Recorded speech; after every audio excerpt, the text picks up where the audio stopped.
बिस्मिल्लाहिर्रहमानिर्रहीम। अज़ीम नामा से अज़ीमुर्रहमान सदीकी। और ये देखें, टाउनशिप में एक मार्केट है बहुत अच्छी, जिना मार्केट। ये पुरानी किताबें यहाँ मिल जाती हैं और पेपर्स मिल जाते हैं, कॉपीज़ मिल जाती हैं, हर क्लास की यहाँ पे मिल जाती हैं। ये देखिए, बहुत बड़ी ये मार्केट है। इसका ये फ़ायदा कि इलाके के जो लोग हैं, इन्हें किताबें जो हैं वो सस्ती मिल जाती हैं। हर किस्म की किताबें, नावल भी मिल जाते हैं, लेकिन असल में सिलेबस की किताबें जो बहुत महंगी होती हैं, यहाँ से ये जिना मार्केट से जो है बहुत सस्ती मिल जाती हैं। टाउनशिप में ये मार्केट है। इस मार्केट के बारे में तफसीली तारुफ भी आपको मैं करवाऊँगा।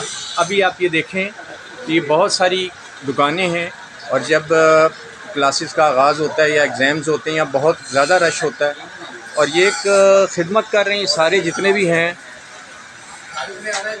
क्योंकि यहाँ से बच्चों को जो बुक्स हैं, और ख़ास तौर पे जो गरीब ख़ानदान है, वो यहाँ से किताबें जो है वो परचेज़ करते हैं, ख़रीदते हैं, और बहुत कम कीमत पे उनको मिल जाती हैं।